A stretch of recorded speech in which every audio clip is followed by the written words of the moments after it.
साथियों, विनोद जी और मैं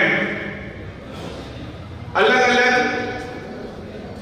अखबारों में काम करते थे जिन्हें प्रतिद्वंदी कहा जाता है, पत्रकारिता में भी और बिजनेस में भी। लेकिन मेरे और विनोद जी कभी हम प्रतिद्वंदी नहीं रहे, एक भाई की तरह अखबारों में काम किया। दैनिक भास्कर जब राजस्थान में चालू हुआ तो करौली शहर में सर्वे का काम और उसके वितरण का काम आपके आशीर्वाद से मैंने शुरू किया था। यहां पर पत्रकारों की टीम बनाई और आज दैनिक भास्कर जो स्थापित है, दैनिक भास्कर में मौजूद संस्थान के लोग ये अच्छी तरह जानते होंगे कि आपके आशीर्वाद से मैंने उन्हें जो सहयोग प्रदान किया। यहाँ साहित्यविद और पत्रकारिता के स्तंभ बैनी गोपाल जी विराजे हुए हैं। पत्रकारिता के क्षेत्र से करौली का बहुत पुराना रिश्ता रहा है। बैनी गोपाल जी अपनी लेखनी के माध्यम से कई बार अवगत कराते रहे इस बारे में, और नए पत्रकारों को आप जैसे प्रबुद्ध जनों का सानिध्य मिलना चाहिए। साथियों, विनोद जी ने प्रिंट की पत्रकारिता यानी कि राजस्थान पत्रिका छोड़ करके एक डिजिटल माध्यम अपनाया। ये आज बड़ी आवश्यकता बन गई है। जिस तरह से आप डिजिटल करेंसी की बहुत आम जीवन में आवश्यकता है, उसी तरह से आज डिजिटल मीडिया भी आम व्यक्ति की पहली पसंद बन चुका है। मैं कई कॉलेजों में और स्कूलों में जाता हूं, बच्चों से पूछता हूं कि कितने लोग अखबार पढ़ते हैं, तो मैं मानता हूं एक दो बच्चे ही हाथ खड़े करते हैं।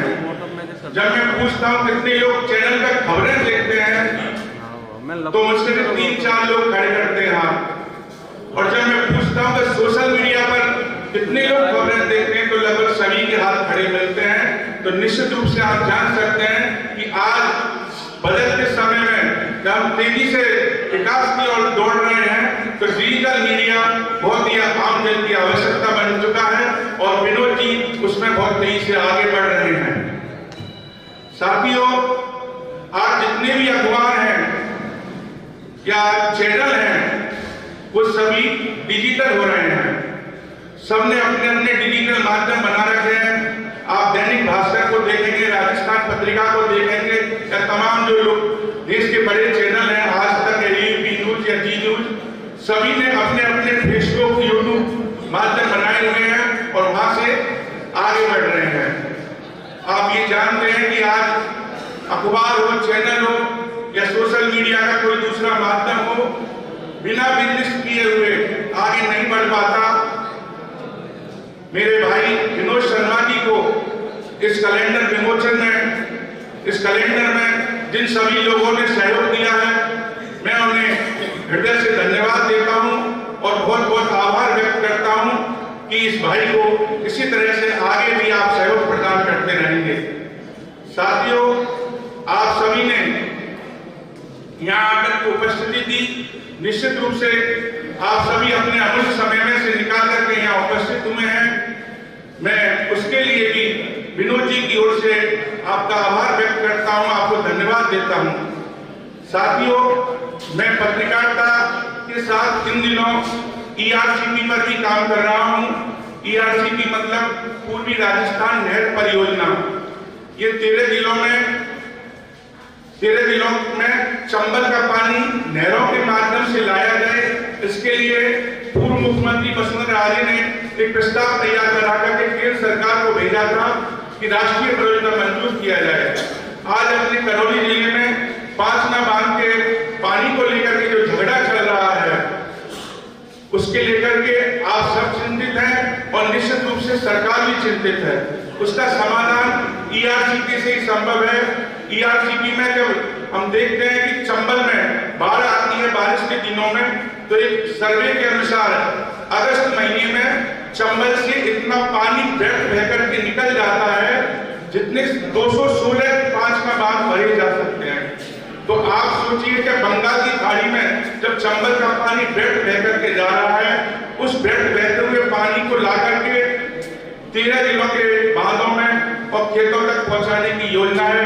आपसे मेरा निवेदन है कि जल है तो कल है, उसे समझते हुए आप इस टीआरसीपी को राष्ट्रीय परियोजना घोषित कराने के लिए मदद करें। मंच पर माननीय अशोक सिंह जी बैठे हुए हैं, मैं उनसे भी आग्रह करूंगा कि भारतीय जनता पार्टी की केंद्र में सरकार है, वो ही इसे राष्ट्रीय परियोजना घोषित कर सकते हैं। तो आग्रह करूंगा कि अशोक सिंह जी भी इसमें मदद करें और आप सभी करौली के विकास में अपनी महत्वपूर्ण भूमिका निभाएं। एक बात और मैं खबरों के माध्यम से कहना चाहूंगा कि डिजिटल मीडिया की जैसे महत्वता बता रहा था, अन्ना हजारे का जो आंदोलन देश में हुआ, उसकी सफलता का श्रेय एकमात्र सोशल मीडिया को जाए और उनके बाद पंजाब में भी उनकी सरकार आई है। तो आप डिजिटल मीडिया की महत्वता समझते हुए इस बात को ज्यादा से ज्यादा महत्व दें कि हमारे करौली जिले से विनोद जी बहुत सशक्त पत्रकारिता कर रहे हैं, उनको आप सहयोग प्रदान करते रहें। अभी मैंने विनोद जी के चैनल पर देखा था कि करौली के अस्पताल में एक बंदर प्रवेश कर गया।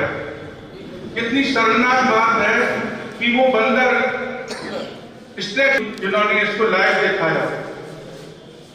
क्या शासन प्रशासन का ये दायित्व नहीं बनता कि करौली शहर में बंदरों के आतंक को खत्म किया जाए? छोटी सी समस्या है, लेकिन कभी इस ओर कोई प्रयास नहीं हुए। करौली को बदनाम करने के लिए कई तरह के प्रयास। पत्रकारिता तो शासन प्रशासन का एक सेतु है, जनता की बातें सरकार तक और प्रशासन तक पहुंचाने का काम करता है। उसमें मैं मानता हूं विनोद जी पूरी जिम्मेदारी से काम कर रहे हैं। हिंडौन सिटी में आपने देखा होगा, दूषित पानी पीने से 3 लोगों की जान चली गई। किसी की सेहत पर कोई असर नहीं है। वही एमएलए है, वही एमपी है, वही कलेक्टर है और वही एसपी है और वही एक्शन है। किसी को सस्पेंड तक नहीं किया गया, किसी को ये सजा भी नहीं दी गई, नोटिस भी नहीं दिया गया। बदनुमा दाग हिंडौन की छाती पर लगा है। तो निश्चित रूप से मैं आपसे निवेदन करना चाहूंगा इस बारे में कि आप अपने आप की ताकत को पहचानें। आने वाला वक्त निश्चित रूप से महत्वपूर्ण है, चुनाव आ रहे हैं। ऐसे जनप्रतिनिधियों का आप चयन करिए जो आपकी समस्याओं को बखूबी से समाधान कर सके और आपके दुख में सुख में सहभागी हो सके। मुझे इस बोलने का अवसर दिया, मैं बोलने नहीं जानता, लिखता रहता हूं, लेकिन आप सभी ने मुझे बोलने का अवसर दिया, आपने सबने आशीर्वाद दिया। पुनः हमारे मंच पर विराजे हुए परम सम्मानित शक्ति को मैं चरणों में निवेदन करता हूं और चरण वंदन करता हूं कि वो अपना आशीर्वाद मुझ पर बनाए रखें।